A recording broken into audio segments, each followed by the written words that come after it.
ሻሎም ተወዳጆች የጌታ ቤተሰቦች ከእግዚአብሔር ከአባታችን ከጌታም ከኢየሱስ ክርስቶስ ጸጋና ሰላም ይብዛላችሁ። እኔ ወንድማችሁ መርጌታ ምስጢሩ መዝገቡ ከተሐድሶ ማህበረ ጽዮን ሰማያዊት የክርስቶስ ቤተክርስቲያን ነው። ዛሬ ወደ እናንተ የመጣሁት አንዲት ማስታወቂያ ለመናገር ነው።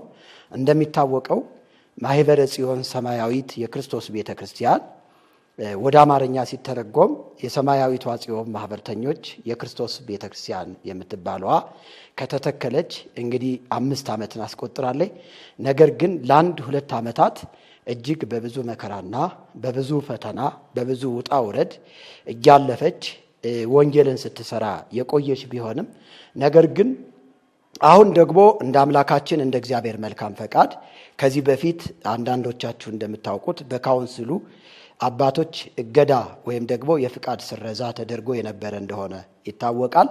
አሁን ደግሞ እግዚአብሔር ረድቶን እግዚአብሔር ፈቅዶ ከካውንስሉ አባቶች ጋራ ተቀራርበን በመወያየት በመነጋገር የፍቃድ ስረዛው ተነስቶልናል። ስለዚህ ከአባቶች ጋራ ወደፊት እየተመካከርን ወንጌልን ለመስራት በመላው ዓለም እንደገና የእግዚአብሔርን ጸጋ ለማካፈልና ለመከፋፈል ወንጌልን ለማገልገል ሀ ብለን ጀምረናል ማለት ይቻላል። ስለዚህ ከዚህ በፊት የተደረጉ አንዳንድ ልምምዶች ወይም ደግሞ ሰውን ግርታ የፈጠሩ ተአምራቶች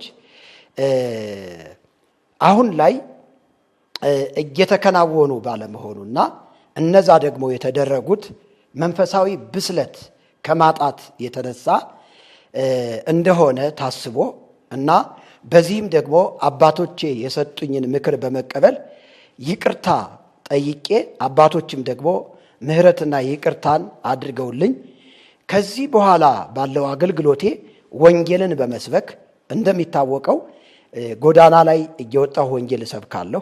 እንዲሁም ደግሞ ስልጠናዎችን እየሰጠሁኝ እገኛለሁ። እጅግ በጣም በርካታ በሰሜን የኢትዮጵያ መርጌቶችን፣ ቄሶችን፣ ዲያቆናቶችን እያሰለጠንኩኝ ነው የሚገኘው።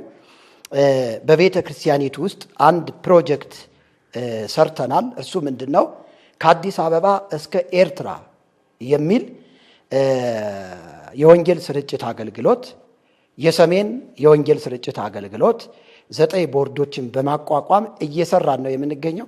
እጅግ በርካታ ወንድሞች እህቶች እየተጨመሩ ነው የሚገኙት።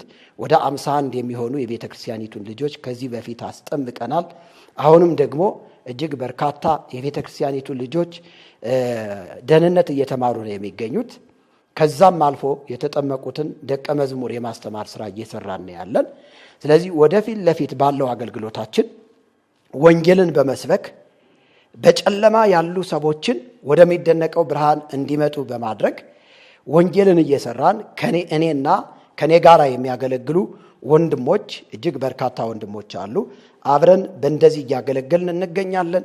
በአገልግሎታችን ከጎናችን በጸሎታችሁ፣ በገንዘባችሁ፣ በሁሉም በምክራችሁ እንድትረዱን በጌታ ፍቅር ጥሪዬን አስተላልፋለሁኝ። እኔ ወንድማችሁ መርጌታ ምስጢሩ መዝገቡ ከተሐድሶ ማህበረ ጽዮን ሰማያዊት የክርስቶስ ቤተክርስቲያን እወዳችኋለሁ። ሻሎም።